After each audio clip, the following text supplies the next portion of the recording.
Hi, this is William Ramsey. Welcome to William Ramsey Investigates. On today's show, I'm going to read into the record a journal, a medical article in a medical journal.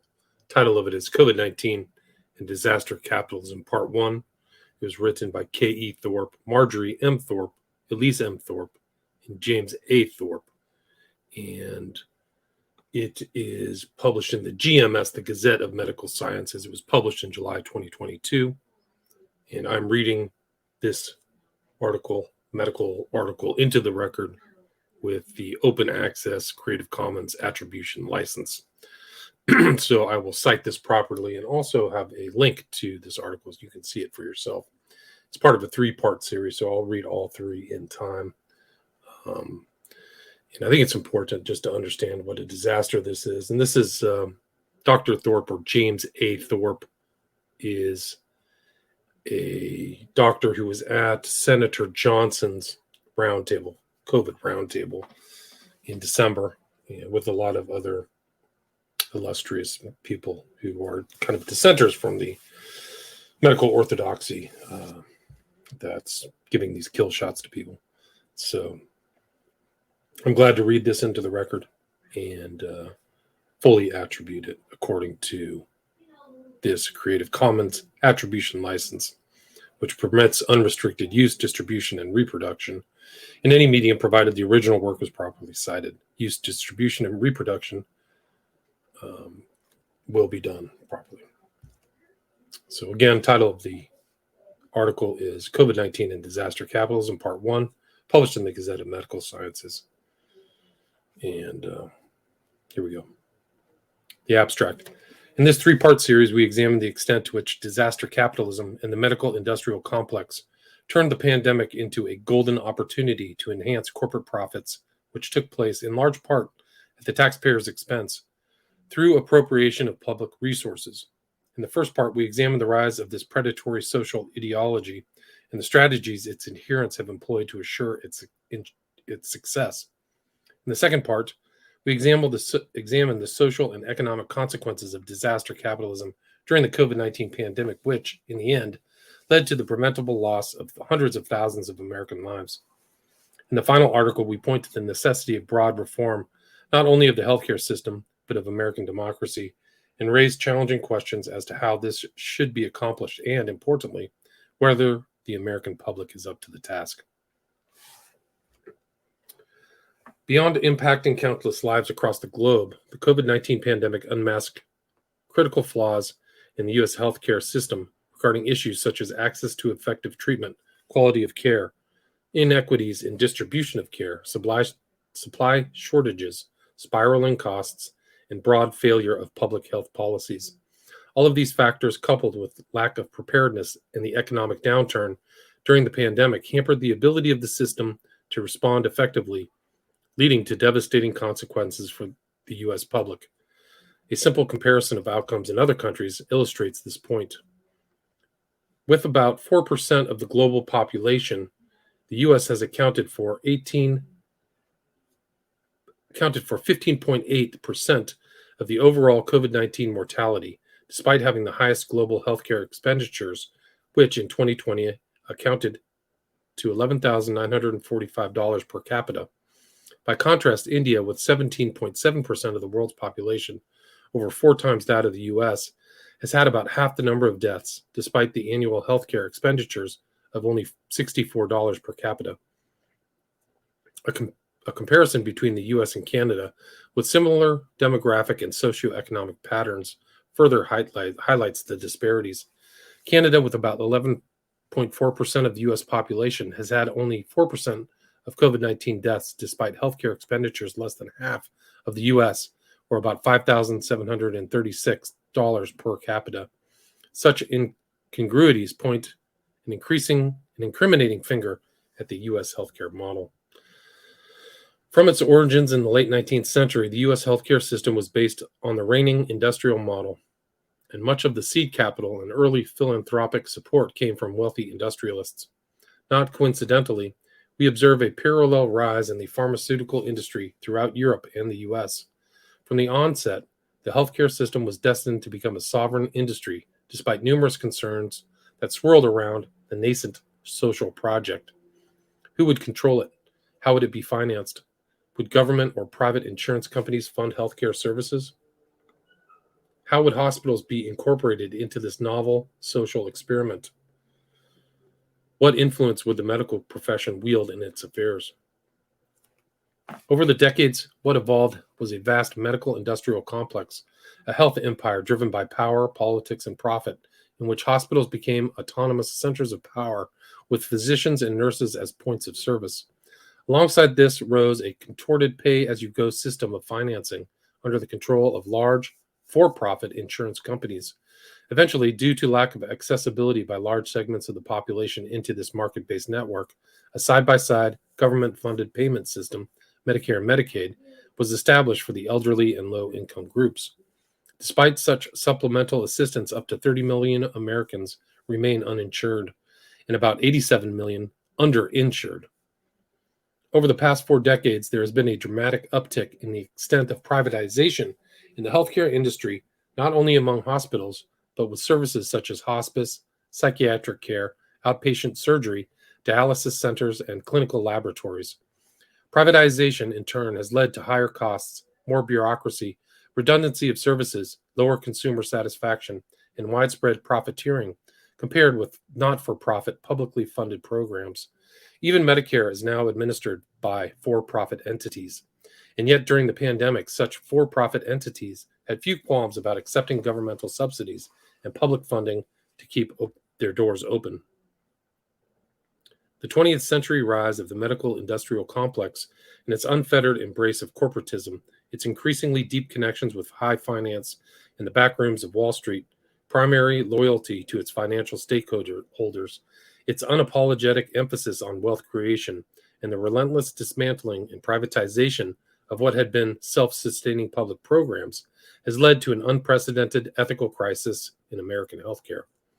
Exacerbated by the COVID-19 crisis, the medical industrial complex now undermines the principles upon which the healthcare system was ostensibly established. In March 2020, Congress passed the $2.2 trillion Coronavirus Aid, Relief, and Economic Security, or CARES Act, to provide economic assistance for American workers, small businesses, and families to counter disruptions caused by the pandemic. As part of this package, Congress established the Provider Relief Fund, which earmarked $178 billion for hospitals and healthcare providers to compensate for financial losses and unanticipated costs during the pandemic. Included in this package was a $14.8 billion in support of COVID-19 vaccine development. Medicare payments to hospitals for COVID-19 admissions were increased by 20% during the pandemic, along with payment for administration of the vaccines. But in many cases, the assistance package was not used as intended.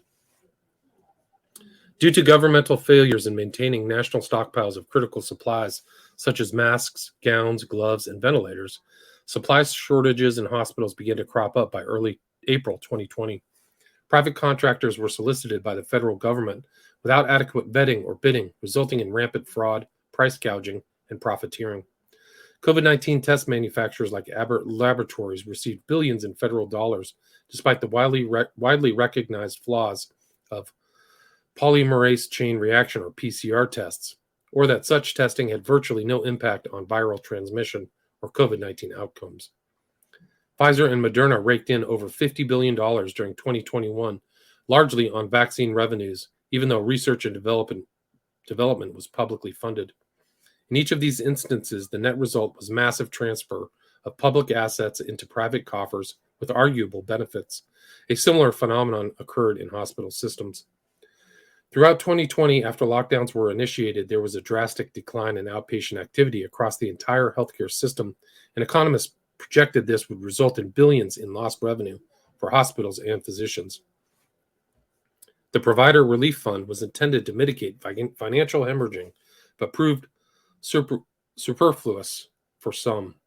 Despite accepting heavy bailout packages, large systems like Cleveland Clinic, Mayo Clinic, Kaiser Permanente, Tenet Healthcare, and for-profit entities like HCA, those that cater to the privileged, reported billions in net income.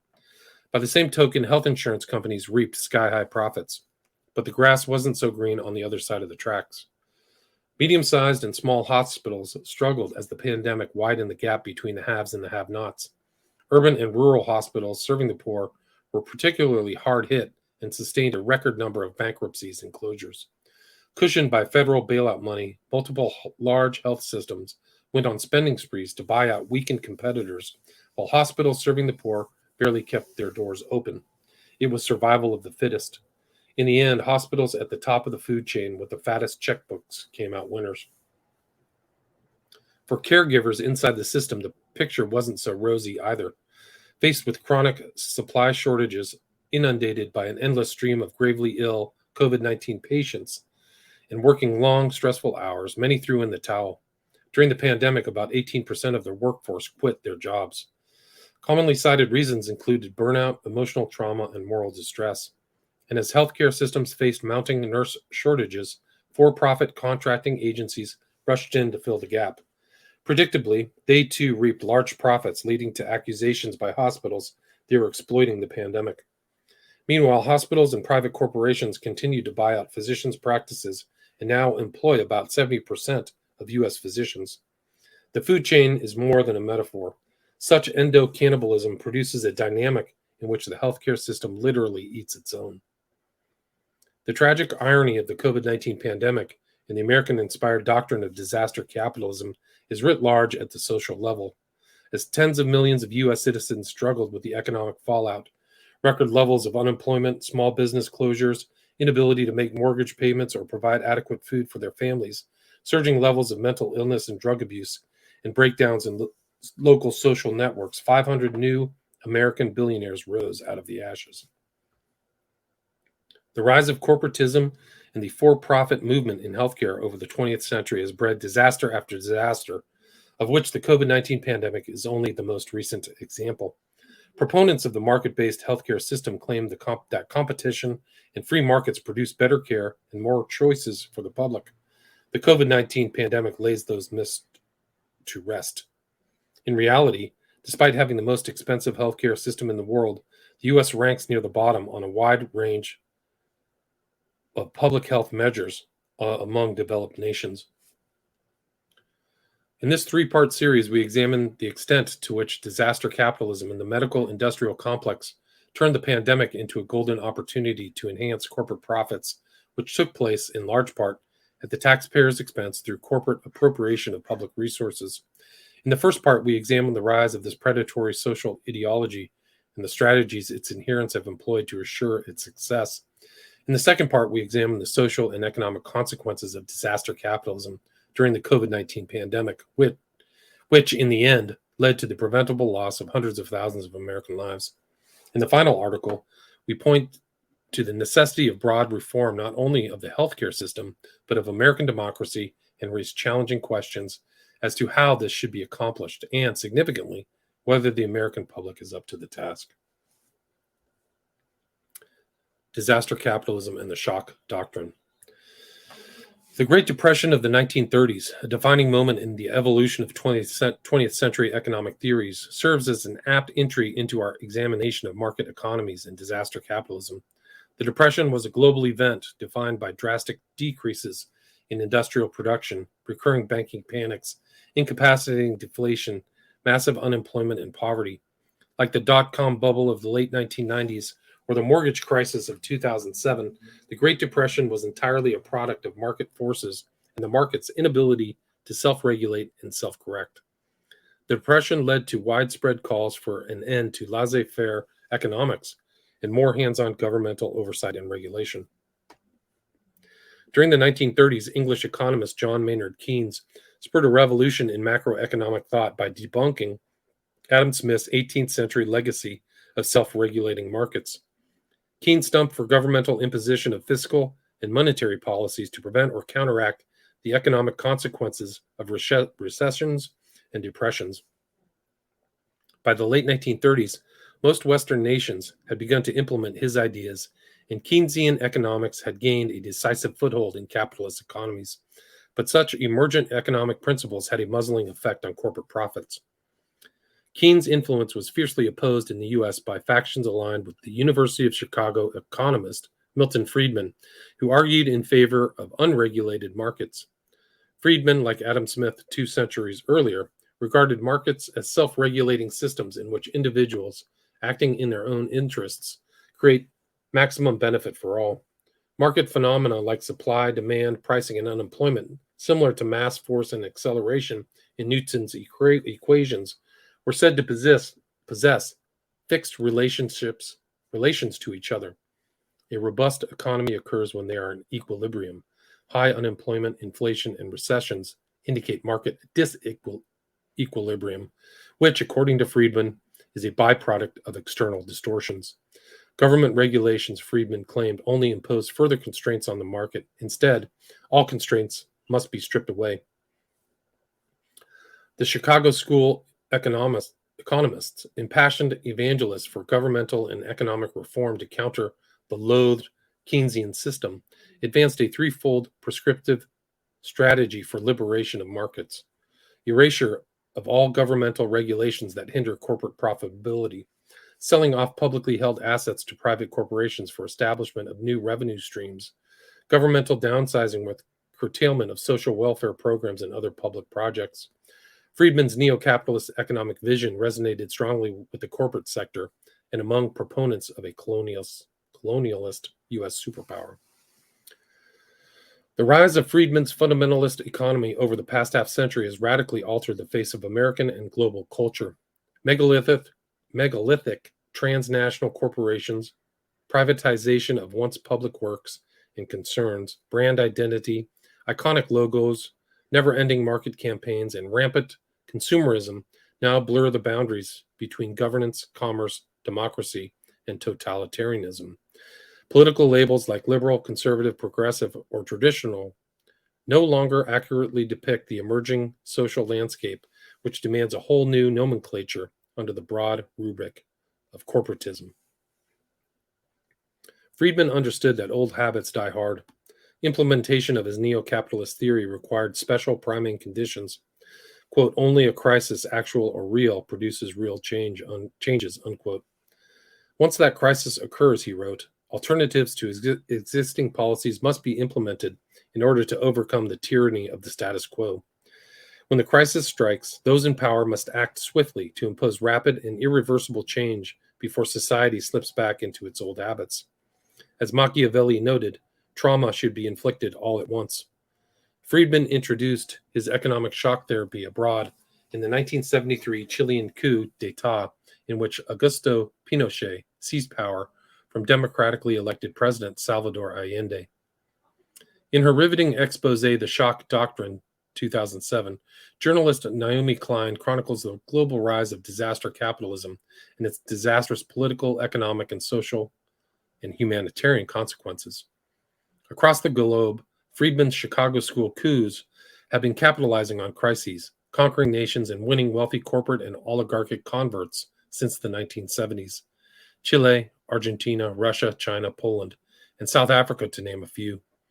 In the U.S., disaster capitalism has played a pivotal role in domestic tragedies such as 9/11, Hurricane Katrina, the subprime mortgage crisis of 2007, and now the COVID-19 pandemic. Friedman and his Chicago School disciples regarded natural or manufactured crises such as hurricanes, floods, market meltdowns, wars, or terrorist attacks as the ideal milieu in which to inflict cultural shock therapy in order to implement change. Such shocks disorganize, disorient, confuse, kindle fear and uncertainty, leaving the population vulnerable to manipulation. The goal is to wipe the slate clean and push the reset button. Klein describes a 1-2 punch strategy. Primary shocks disrupt social patterns and habits, the public's ability to make sense of events and to react decisively. Periods of collective trauma are then exploited to allow those in power to take control of governmental policy making and implement far-sweeping changes. While disaster capitalism can operate under democratic conditions, optimal effects are obtained in authoritarian settings, during which democratic practices are temporarily or permanently suspended. Crises, natural or manufactured, disrupt politics as usual, constituting what Klein calls, quote, democracy-free zones, unquote, wherein usual rules do not apply and leaders can make decisions autonomously. During the pandemic, The appointment of Anthony Fauci as the COVID-19, quote, czar, unquote, imposition of lockdowns and FDA policies such as emergency use authorization allowed for cessation of normal consensus-driven proceedings. Other practices that fit hand in glove with corporatist takeover strategies include disruption of communal dynamics, suspension of mass gatherings and rallies, including cultural and religious events, thereby limiting the public's ability to develop social networks and devise grassroots solutions. The flip side of this strategy, isolation of the individual, induces fear and anxiety, i.e., psychological regression. The intent of shock therapy, says Klein, is to physically and psychologically uproot the population to create, quote, malleable moments, unquote, in which to effect desired change. Whether by intention or not, the lockdowns, quarantines, and incessant fear-mongering during the pandemic played effectively into this dynamic. Central to all corporatist power seizures is information control, which is the point at which the line between democratic and totalitarian systems becomes blurred, if not erased. Narratives which serve corporatist stakeholders take the form of disinformation or propaganda. In all Chicago school-sponsored coups, imposition of a free market, meaning one in which corporatism could flourish, became conflated with propaganda about elimination of a shared enemy, meaning socialist or communist influences in the culture, whether real or only imagined. During the SARS-CoV-2 pandemic, any discourse that deviated from the corporatist stakeholders' self-serving narratives in similar fashion became the commonly shared threat, which had to be eliminated by the medical industrial complex. Once established, the authoritarian narrative is fiercely defended against any opposition. Alternative perspectives are suppressed and critics silenced, often violently. During Pinochet's bloody coup, thousands of dissenting Chileans, known as the desaparecidos, were forcibly disappeared and never seen again. Such occurrences have been reported in every corporatist putsch across the globe. Dissent is not part of the game plan. Authoritarian regimes are the necessary means to unchecked corporate economic freedoms. During the pandemic, critics of enforced social policies such as lockdowns and proponents of early COVID-19 treatment regimens challenged the narrative. Those accused of spreading such, quote, misinformation, unquote, were silenced, professionally discredited, and expunged from social media platforms such as Twitter, Facebook, and others. Chaos and fear go hand in hand with corporatist assaults on the public domain. Disaster capitalism lurks in the shadows wherever massive wealth accumulation occurs alongside real or manufactured crises. In every locale, Chicago school policies have triumphed over the past 5 decades. The end result is plutocracy, an incestuous alliance between large corporations and wealthy politicians. Once corporatism prevails, it is invariably accompanied by the further concentration of wealth and power into the hands of few, with amplification of social inequalities. The events described during COVID-19 pandemic were not unintended consequences of well-meaning benevolent acts, but of unchecked predation and opportunism by the medical industrial complex.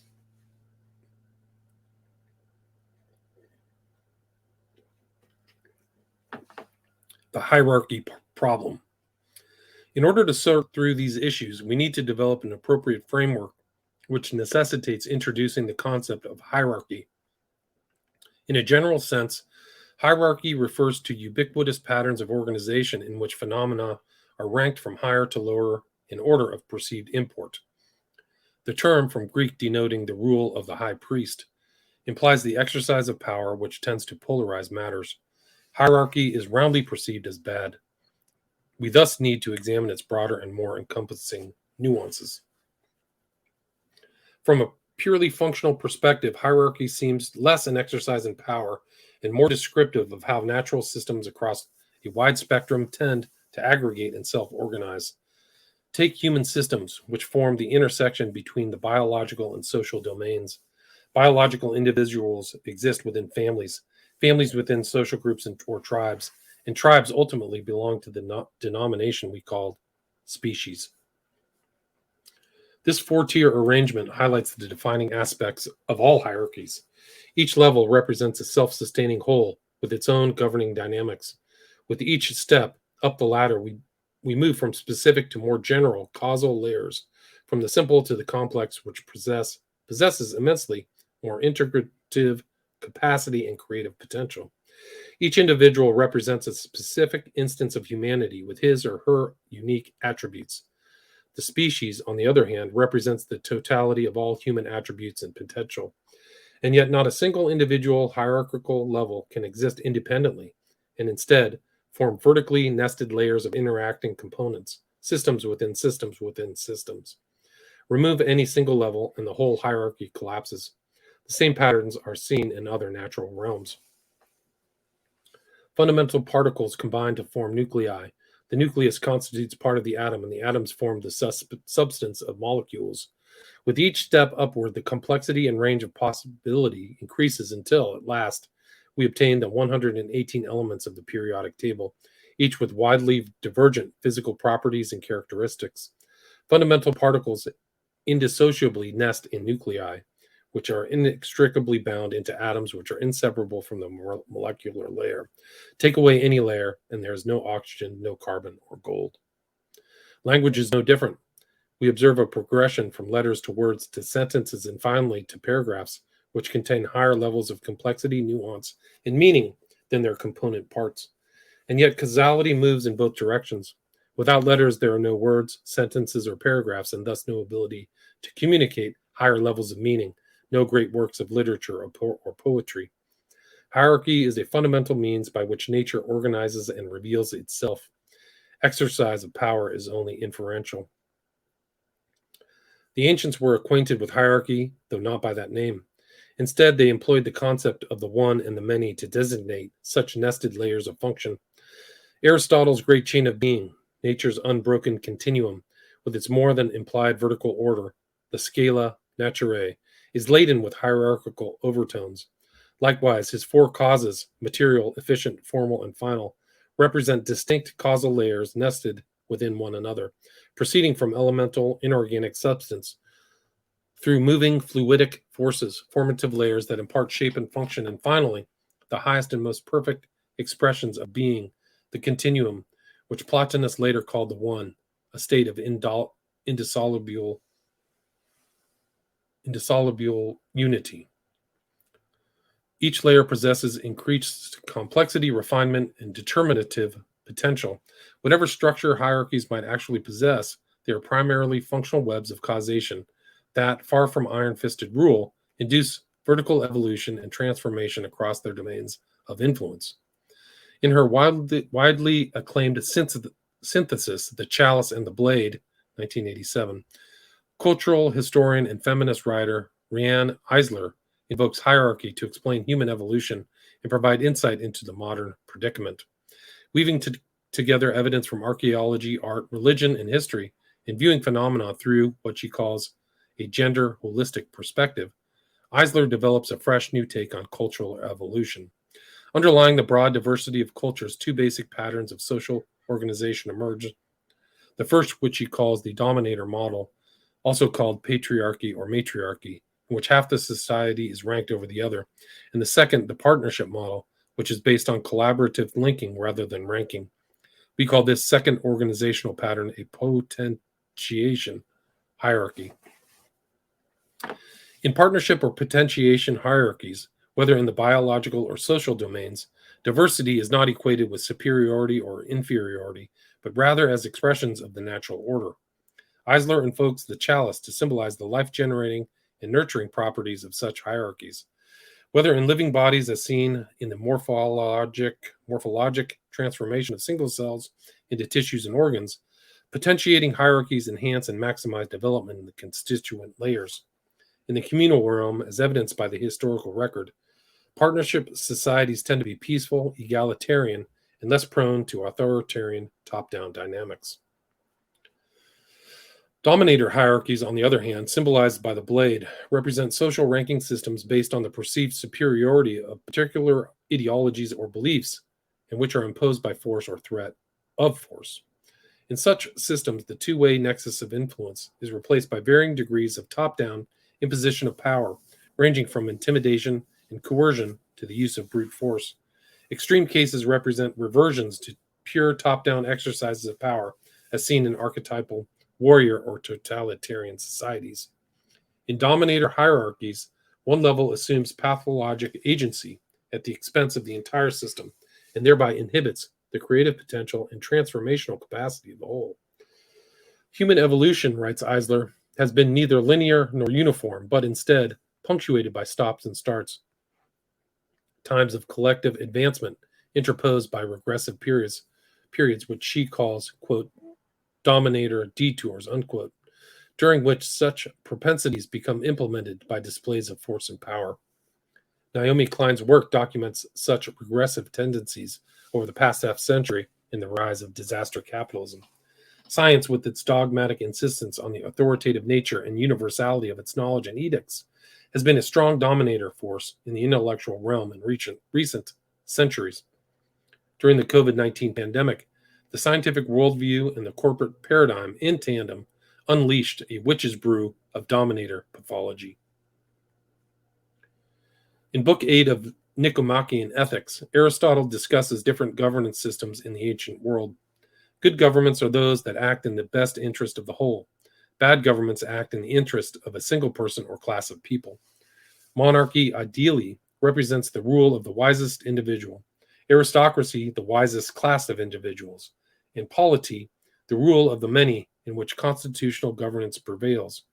Bad forms of governance include autocracy, i.e., monarchy corrupted by the interests of the ruler, oligarchy, i.e., aristocracy corrupted by the interest of a powerful few, and democracy, i.e., polity corrupted by the interest of the poor majority, which is to say mob rule. Given Aristotle's definition of the good life as a harmonious balance between two extremes, it is not surprising that he emphasizes the importance of a strong middle class in societies so as to preserve public support and political stability. The middle class, as the poorest of the rich and the richest of the poor, represents a balance between the opposing interests of the rich and poor within the social domain. Without a strong middle class, an equitable and sustainable political milieu is tenuous, since governance would be out of balance and vulnerable to the corrupting influences of the extremes. Once dominator pathologies emerge within the social sphere, either in the form of autocracy or oligarchy, those in power manipulate dynamics in order to reap disproportionate benefit, and as a consequence, power and wealth concentrate in the hands of a few. Totalitarianism, the tyranny of a single absolutist dogma to the exclusion of all others, is the logical endpoint in cultures based on the dominator ethos. It matters little whether the top-down exercise of power is affected by autocrats, corrupt politicians, the priest caste, the corporate sector, or science community. The endpoint is the same: abnegation of the other, be it an individual, social group, political agenda, religious beliefs, or intellectual orientation.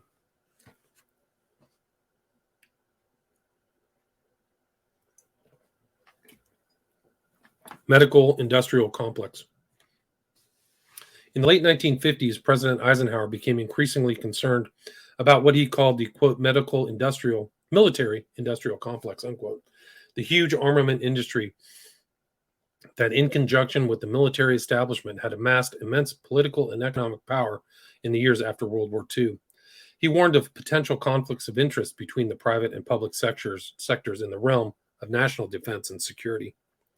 In the 1960s, a different kind of industrial complex emerged, this time in healthcare, with similar potential to blur distinctions between public and private interests and to shape public policy to its own ends.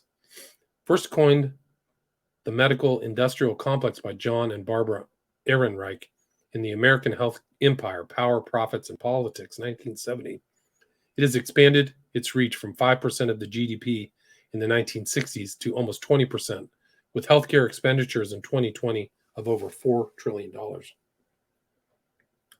Early writings on the subject focused on increasing commercialization within the healthcare system, i.e., the emergence of local investor-owned enterprises that sold health services for profit, such as proprietary hospitals, as well as laboratory, hospice, long-term care, in-home care, dialysis, and psychiatric services. In the 1980 piece, physician Arnold Relman, editor of the New England Journal of Medicine, points to the rise of the new medical industrial complex, calling it the most important recent development in healthcare, and raises concerns over its implications for the future of organized medicine. The change had occurred largely under the radar and attracted little attention except on Wall Street. This trend continued to snowball over the decades, and now private entities control a disproportionate share of the healthcare economy. But Relman overlooked the intimate connection between privatization of the service sector and the rise of corporatism. He dismissed the threat of pharmaceutical and technology concerns, claiming, quote, "They have been around for a long time, and no one has seriously challenged their usefulness," unquote. And moreover, there are no practical alternatives to the private manufacture of drugs and medical equipment. While the foregoing may be true, it doesn't imply that domination of the healthcare market by large corporations is the only possibility. During the 1980s and 90s, as privatization reached a turning point, mergers and consolidations among locally owned entities began to occur with increasing frequency so as to carve out market share and attain regional dominance. The regional entities soon merged or were bought out by larger entities to cultivate national markets. Corporatism in healthcare ultimately has its roots at the local level in the same way that cancers begin locally before spreading throughout the body. As growth and consolidation proceeded, for-profit service industries developed symbiotic relations with established corporate entities in the pharmaceutical, technological, and insurance sectors. By the same token, the expanding complex formed tangled relations with governmental agencies, academic institutions, medical education, medical journals, specialty boards, and political bodies such as the American Medical Association. As in all dominator hierarchies, the rise of corporatization was driven by consolidation of private power and pursuit of profits. As currently configured, the medical industrial complex forms a three-tiered, labyrinthine structure representing an interplay between three main stakeholders: the government, academics, and industry per se. Given that oversight of the complex by design is a governmental function and that much of the funding ultimately derives from the public sphere, we situate governance at the top. The middle tier represents an amalgamation between the academic community and producer industries such as big pharma and high-tech sectors, while the bottom layer represents the service component of the industry, i.e. hospitals, clinics, physicians, and nurses, and other points of interface with the public. Observe the central role of academics play in the dynamics of the dominator complex. They assert control over the generation and flow of science-based knowledge through investigational review boards that influence which clinical and laboratory studies are approved and ultimately receive funding. Control the content of medical journals by acting as editors, reviewers, and opinion leaders who directly influence modes of practice at lower points of the service. Populate and oversee medical specialty boards, wielding influence over physician and nurse certification. Populate governmental agencies or key committees that adjudicate policy and funding. Sit on corporate boards or act as advisors for big pharma and high-tech concerns. Own or engage in for-profit ventures, even as their research is publicly funded. Many academics, in fact, serve in multiple capacities and freely circulate between the academic, governmental, and private sectors. Academics play a key role in propagation of the dominator hierarchy, which begins with the encounter between knowledge and profit. In order to bring their product to market, drug and vaccine manufacturers depend on the intellectual resources and credibility of the academic community. But in order to generate sales and make money for investors, companies must have positive results in clinical trials. Academics, on the other hand, have a primary responsibility to maintain objectivity and uphold truth. Such opposing directives set the stage for potential conflicts of interest. This is where deep corporate pockets come into play. A 2021 study reported in BMJ examined 538 studies to determine the extent of corporate influence in healthcare and found that the medical product industry has a wide sphere of influence throughout all sectors, including medical research, education, protocol development, drug selection, and clinical care. Beneficiaries of corporate largesse include not-for-profit hospitals, universities, physicians, and medical journals, and the government. In 2020, big pharma lobbyists, already the largest sector of the lobbying industry, contributed a record $306 million to shape governmental policy decisions. The Physician Payments Sunshine Act requires for-profit biomedical entities to report all payments to physicians and teaching hospitals. A 2020 study found that 91% of U.S. teaching hospitals received industry payments in 2018, totaling $832 million, which included royalty payments from research partnerships, gifts, and education. Another study found that payments to physicians are also extremely common, especially in tech-dependent specialties such as cardiology and neurosurgery, and take the form of honoraria, consultancy fees, and research funding. A 2019 study found that among top-tier medical journals, 63.7% of U.S. editors received industry-related payments with a mean annual sum of $55,000. Other studies confirm the widespread nature of this practice. Even supposedly impartial reviewers for journals have been found to receive industry payments. A 2022 study found high rates of industry compensation and low rates of disclosure among study authors in high-impact publications such as New England Journal of Medicine and JAMA. Studies peg financial conflicts of interest among biomedical researchers at a minimum of 30%. Researchers with conflicting interests are more likely to report positive results from studies and to favor their industry partners. In 2004, the National Academy of Sciences issued a conflict of interest policy requiring members to disclose potential sources of bias that could be construed as prejudicial. While disclosure policies have been implemented in academic medical centers and in many scientific journals, a large number of researchers fail to report conflicts of interest, which led the NAS to issue stricter guidelines in 2017. All the same, studies indicate that between 43% and 69% of study authors fail to disclose conflicts of interest. Perhaps the most brazen example of conflict of interest involves pharmaceutical companies involved in the manufacture of opiates, which pours tens of millions of dollars into cultivating webs of influence among health professionals, research universities, hospitals, health agencies, and politicians to boost opioid sales. Corporations sought to expand opioid use beyond cancer patients and into the lucrative acute and chronic pain markets. Part of the strategy included minimizing the risk of addiction by labeling such concerns as opiophobia. According to a suit launched by the Massachusetts Attorney General, Purdue Pharma, maker of OxyContin, funneled vast sums into dozens of institutions in Massachusetts alone, including establishment of a pain center at Massachusetts General Hospital. Academic institutions continued to accept Purdue gifts even after the company pleaded guilty in 2007 to misleading physicians and the public about addiction risks. The opioid crisis continues to cost up to 100,000 American lives and an inestimable financial burden annually. Conflict of interest takes a multitude of forms. During the pandemic, Fauci established the COVID-19 treatment guidelines panel to make recommendations on effective treatments.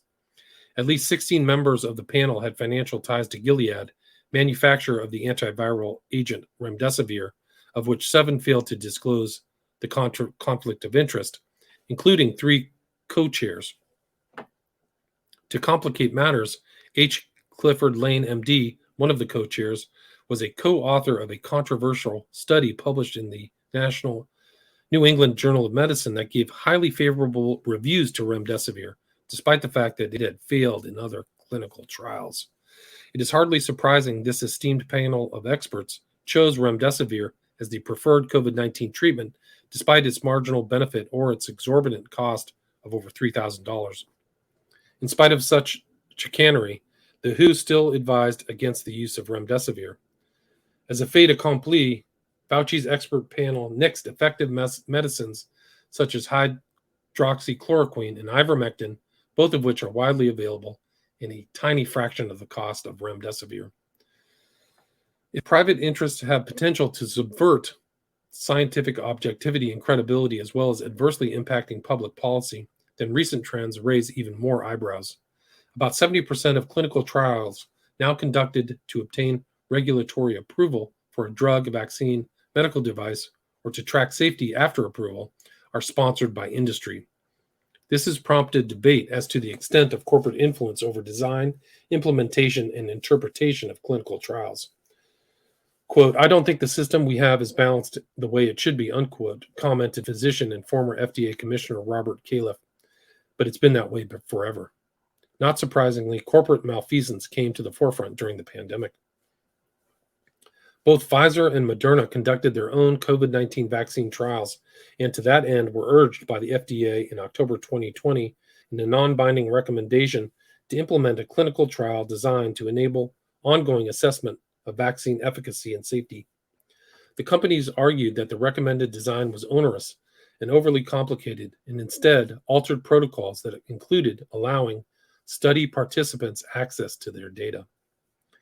Diana Zuckerman, president of the National Center for Health Research, argued that the failure to implement the recommended design resulted in loss of valuable data, and moreover, that the FDA could have demanded the companies adhere to the guidelines in order to receive vaccine approval.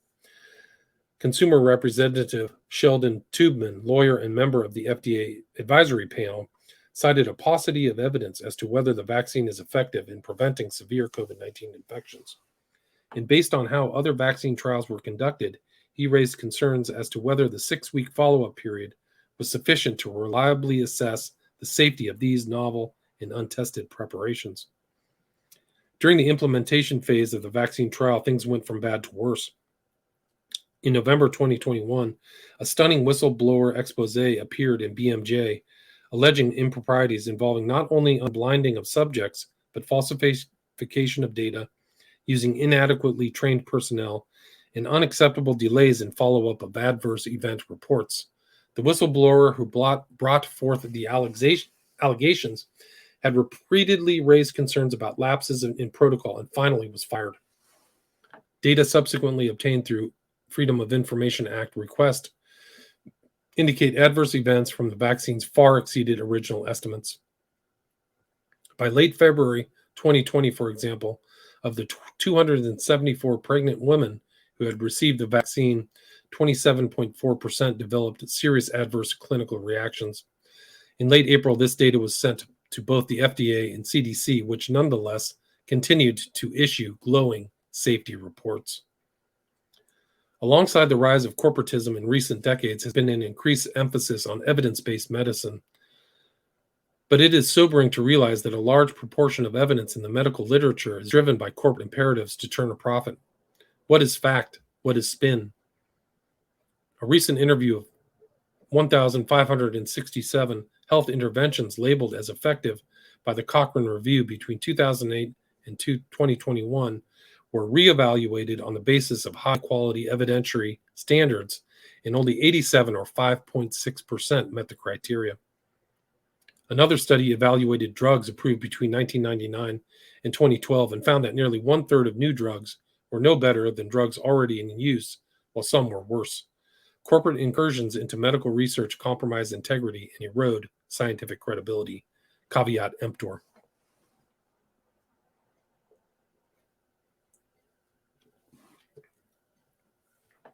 Disinformation playbook. The corporate undermining of scientific research and consensus has been a consistent theme in a wide range of public health issues over the past half-century.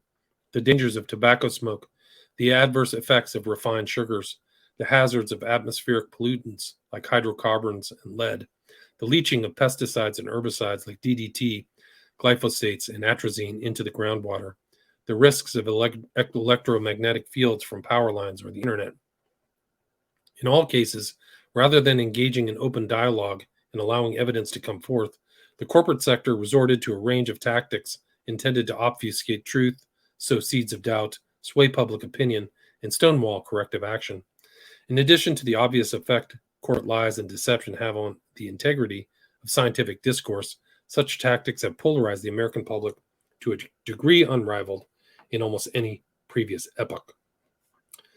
The term cartel evokes images of illegal drug trade or multinational oil coalitions, but in a broad sense denotes groups of independent producers who band together to control the production, distribution, and pricing of a shared commodity within a market sector.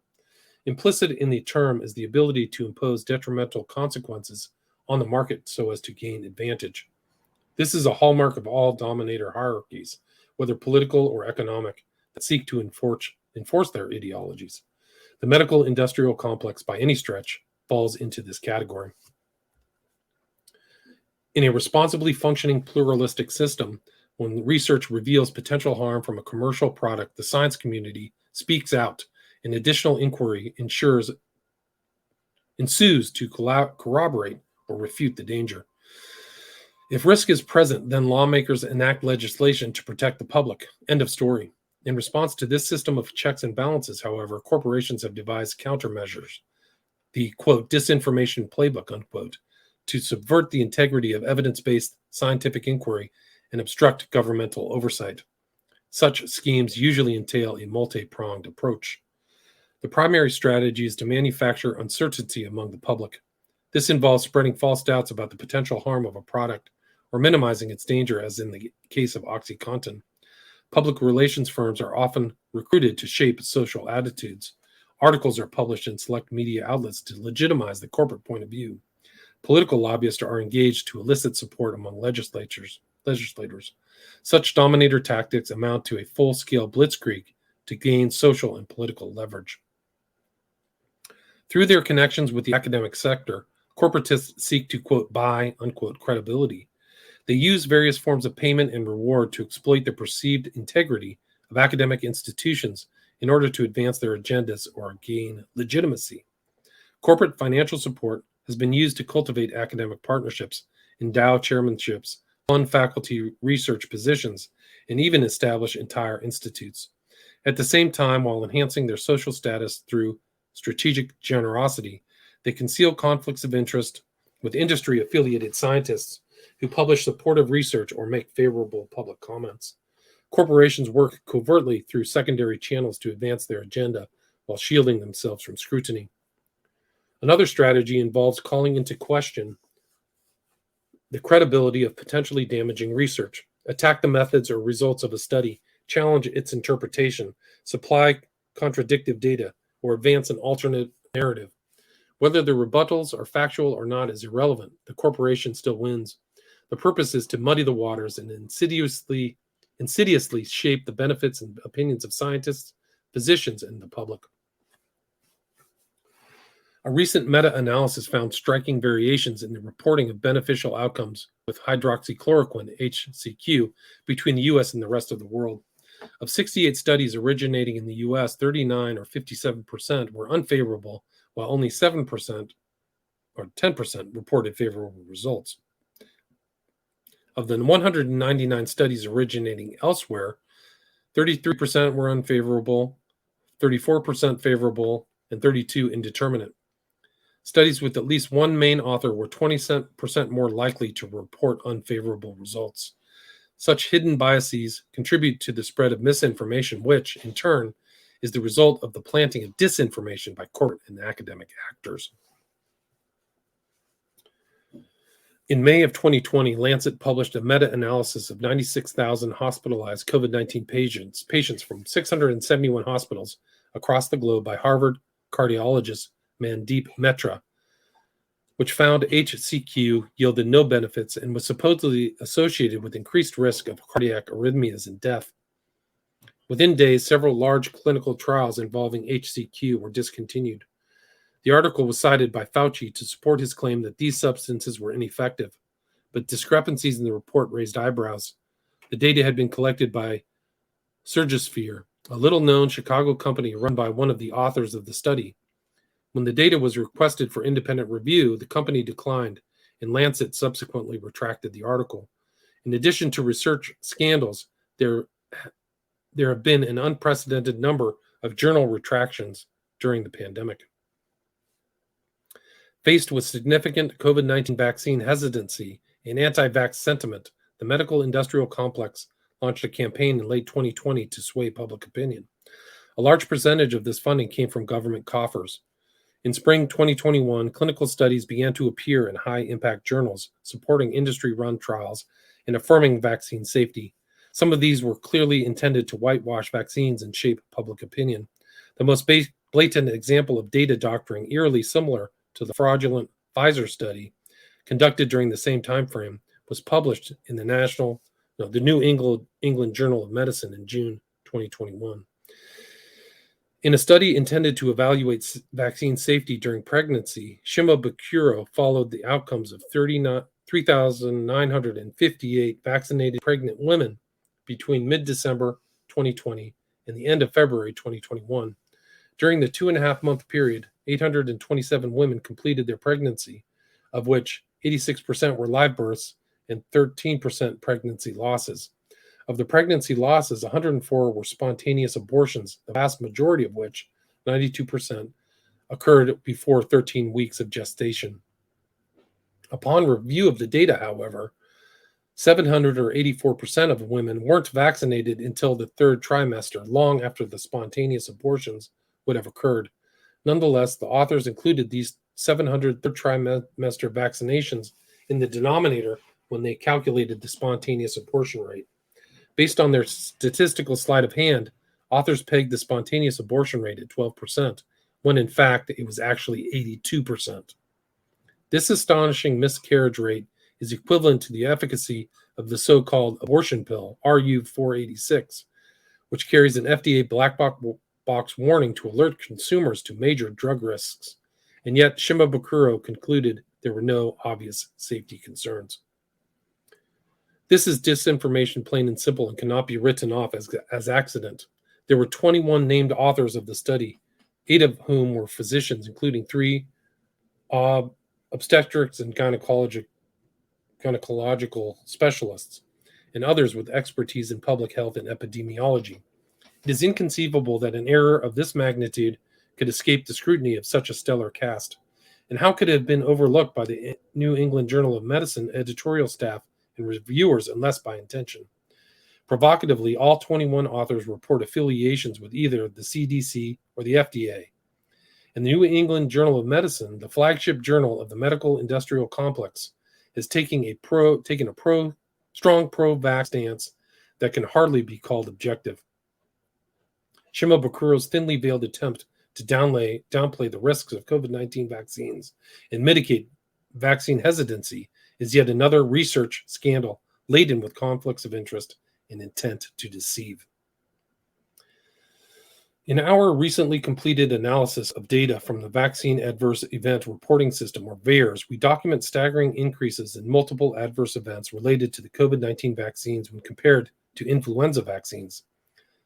1,000-fold increase in menstrual irregularities, including abnormal uterine bleeding, 50-fold increased risk of miscarriage, 100-fold increase in fetal chromosomal abnormalities, 90-fold increase in cystic hygroma, 40-fold increase in fetal cardiac disorders, 50-fold increased risk in fetal cardiac arrhythmias, 40-fold increases in fetal cardiac disorders, 200-fold increased risk of fetal cardiac arrest, 70-fold increases in placental thrombosis, 35-fold increase in risk of fetal demise. Such counterfactual evidence flies in the face of Shimabukuro's claim that the vaccines are safe during pregnancy. Gaslighting is an insidious form of manipulation intended to gain psychological control, wherein individuals are fed false information to skew their perception of reality and render them incapable of making informed judgments. At the broad social level, such practices amount to propaganda. The very act of communicating in such fashion implicates a dominator hierarchical power dynamic in which information flows in top-down manner as seen in autocratic and or oligarchic systems rather than originating as true dialogue among equals. Equals do not seek to manipulate or gain control over the other. Such asymmetric distribution of power has led to various forms of harassment, coercion, attempted silencing, and social bullying of individuals who publish research that runs counter to the corporatist narrative. Targeted individuals have been accused of personal and or scientific misconduct, threatened with potential litigation, loss of licensure, board certification, and or ability to maintain a livelihood. Such campaigns are usually conducted through secondary channels while the corporate and academic puppet masters remain in the background pulling strings. Such ad hominem attacks have become disturbingly more frequent during the pandemic. In recent months, professional bodies that govern medical certification, such as the American Board of Obstetrics and Gynecology, American Board of Internal Medicine, Federation of State Medical Boards, American Board of Medical Specialties, and American College of Nursing have banded together and issued threats against physicians and other healthcare providers for dissemination of COVID-19 related, quote, misinformation, unquote. Their edicts do not specify exactly what constitutes misinformation, but seem to connote evidence or statements that would contribute to vaccine hesitancy. In this sense, misinformation applies to any view contrary to that propagated by the medical cartel, i.e., the various governmental, corporate, academic, and healthcare stakeholders, which seeks total information control pertaining to the pandemic, not to mention the lucrative vaccine and therapeutics market. In June 2021, the American Board of Internal Medicine notified physicians Peter McCullough and Pierre Corey, two pioneers in the development of early treatment protocols for COVID-19 infection, that they face possible disciplinary sanctions for, quote, providing false and inaccurate information to patients, unquote. McCullough, cardiologist and epidemiologist with hundreds of peer-reviewed articles in his resume, published the first early treatment protocol for COVID-19 in August 2020 and is an outspoken COVID-19 vaccine critic. Corey, critical care specialist, former division chief at University of Wisconsin Health Center, and president of Frontline COVID-19 Critical Care Alliance, has published numerous articles in support of early treatment with medicines such as ivermectin. Dozens of physicians and scientists across the country with similar leanings have been publicly vilified in legacy media outlets for spreading COVID-19, quote, misinformation, unquote. How different is this form from suppression of dissent by autocratic regimes under the sway of Chicago school economics? The medical industrial cartel uses governance bodies like the American Board of Internal Medicine to enforce their agenda and control the market by promoting vaccines as the only option for COVID-19, in spite of a plethora of evidence in support of other safe and effective treatments. Through their Machiavellian web of disinformation, they use physicians and healthcare systems to carry out their insidious scheme to prevent individuals from making autonomous and informed decisions regarding treatment options. By foisting dangerous experimental vaccines and costly, ineffective drugs like remdesivir on the populace, corporatists placed physicians in the same ethical dilemma as the academic research community. Physicians are bound by a moral code that mandates safe and effective treatment of sickness. First, do no harm. Physicians' moral obligation began in early 2020 at the start of the pandemic and not in early 2021 with the release of the vaccines. By that time, resourceful physicians had already discovered effective treatments that were substantiated in clinical studies published in peer-reviewed journals. Based on the abysmal showing of the vaccines and remdesivir, the early treatment protocols must be regarded as the standard of care for all COVID-19 infections. This is how medical science has functioned for centuries before it was usurped by the purveyors of disaster capitalism.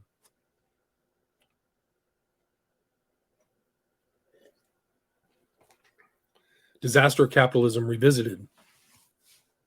Over the past half century, the corporatist ideology has spread like a cancer across the globe, adversely impacting countless lives while concentrating vast wealth and power into the hands of a few. In their earliest form, corporatist takeovers were engineered through violent political coups affected by autocratic strongmen, but in recent decades, disaster capitalism has assumed a more benevolent facade in which natural or man-made crises are exploited by the corporate sector, ostensibly for the public good, to amass power and wealth. Corporatist interventions are invariably accompanied by massive transfer of public wealth and resources into private hands. Such overt dominator tactics have culminated in the ubiquitous rise of pathologic social hierarchies such as plutocracy, governance by the wealthy, and kleptocracy, in which malefic actors use power to appropriate public resources into the private domain. Over the past 5 decades, parallel to the rise of the corporatist state in the U.S., we observe a meteoric rise of the medical industrial complex, which has mushroomed from what sociologist Paul Starr called, quote, a cottage industry, unquote, to one of the largest sectors in the economy, now comprising almost 20% of the GDP. Its tentacles reach deeply into the governmental and academic sectors, which in times past served as moderating influences to counter the rapacious impulses of the corporatist agenda. We provided disturbing evidence of widespread malfeasance on the part of the medical industrial complex during the COVID-19 pandemic, which to date has adversely impacted tens of millions of Americans and resulted in over 1 million deaths. During the pandemic, plundering and profiteering was rife, with huge revenues raked in by big pharma, vaccine producers, insurance companies, and large healthcare systems, among others, the large burden of which was funded by taxpayer dollars. We documented collusion between the corporate sector, governmental oversight bodies, and the academic community, including manipulation of clinical trials, deliberate falsification of data, and publication of blatant disinformation. Such collusion involved prestigious universities and health centers, as well as top-tier medical journals, necessitating, in some cases, retraction of published materials. We also pointed to deliberate suppression of alternative points of view, not only by mainstream science and the mass media, but by governmental agencies like the NIH and the CDC, whose duty is to protect the public interest. Medical specialty boards were enlisted to enforce compliance with the corporatist agenda. Evidence related to early treatment protocols suggests that the overwhelming burden of suffering and death was preventable had obstructive efforts not been vigorously imposed. In the next part of our series, we examine in greater detail the tragic mishandling of the COVID-19 pandemic from its very beginning to our current dilemma, and reveal a mounting trail of evidence incriminating enforced social policies and the disastrous vaccine initiative. So that was the end of part one. Again, the title of this is COVID-19 and Disaster Capitalism. It's published in the Gazette of Medical Sciences by K.E. Thorp, Marjorie M. Thorp, Elise M. Thorp, James A. Thorp, republished with a Creative Commons Attribution license as an open access article, which permits unrestricted use, distribution, and reproduction in any medium, provided the original work is properly cited. So again, to properly cite this, I'll put the citation into the show notes, so you will see that, and with a link to the article in the Gazette of Medical Sciences. Again, COVID-19 disaster and disaster capitalism part one. So expect part 2 and 3. Thank you for listening.